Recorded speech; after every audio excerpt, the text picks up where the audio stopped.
Nous allons étudier le portrait des Espagnols et le portrait des Indiens dans Des Coches de Montaigne, extrait du livre 3, chapitre 6. Et donc c'est l'extrait qui commence à En côtoyant la mer à la quête de leurs mines, quelques Espagnols prirent terre en une contrée fertile et plaisante, et qui se termine à Voilà un exemple de la balbutie de cette enfance. Mais tout d'abord, je vous encourage à gagner du temps. Écoutez en livre audio tous les livres au programme du bac de français. C'est gratuit en cliquant sur le lien dans la description en bas de cette vidéo. Vous gagnerez beaucoup de temps. Alors d'abord le portrait des Espagnols, on voit qu'il est présenté au travers de leurs paroles, notamment avec les adjectifs possessifs lorsqu'ils disent leur mine d'or, leur nourriture, et donc ils sont présentés comme des profiteurs. Ce sont des impérialistes. Ils utilisent des verbes de soumission, ils évoquent des personnages qui incarnent le pouvoir de leur point de vue, c'est-à-dire le roi, Dieu, le pape, mais cependant ce pouvoir, il n'est pas représentatif chez les Indiens. C'est vraiment le point de vue des Espagnols. Le plus grand prince, mais oui, alors ils utilisent le superlatif, mais le plus grand prince par rapport à qui, par rapport à quoi? Donc de toutes les Indes, en même temps, ils viennent à peine de découvrir l'Amérique, donc leur vision du monde, elle est très restreinte. Donc, ce qu'il faut vraiment retenir au niveau du portrait des Espagnols, c'est qu'ils n'essayent pas du tout de sortir de leur propre point de vue.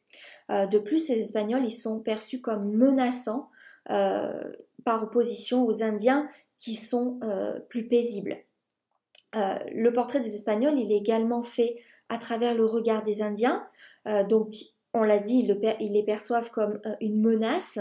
Ce sont des gens armés, belliqueux. On a le mot barbarie. Les Espagnols sont aussi présentés comme des hypocrites et des personnes qui manquent de jugement, ce qui est souligné par le rythme binaire du texte. On voit qu'ils ont une volonté d'imposer leur culture européenne, notamment avec les conversions de force. Le portrait des Indiens, quant à lui, il est idéalisé, d'abord par leur lieu de vie qui est présenté comme paradisiaque, c'est un lieu de bonheur, on voit avec les adjectifs fertile, agréable, un peu d'or, l'abondance, la diversité. C'est un lieu paradisiaque au sens biblique du terme, on dirait que c'est le jardin d'Éden. Le portrait des Indiens est aussi flatteur par rapport à leur qualité humaine, puisqu'ils sont présentés encore avec un rythme binaire comme intelligents, lucides. On voit que le discours des Indiens est beaucoup plus long que celui des Espagnols.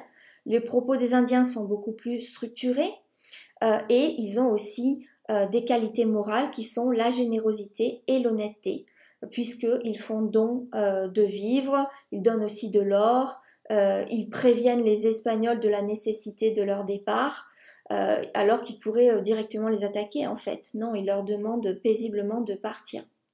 Donc on voit à travers ce texte que Montaigne critique en fait les Européens, et pas que les Espagnols, hein, les Européens dans leur ensemble. Donc cette critique, elle est implicite et indirecte, puisqu'on voit qu'à travers la fausse naïveté des Indiens, c'est vraiment Montaigne qui parle. Euh, c'est une critique aussi de la part du narrateur à travers la modalisation des propos, quand Montaigne s'inclut notamment en disant notre religion, il parle de balbutiement, bien sûr il ne faut pas le prendre au premier degré, il y a de l'ironie dans ce texte, et donc en fait Montaigne veut nous faire réfléchir sur qui sont les barbares, qui sont les cannibales.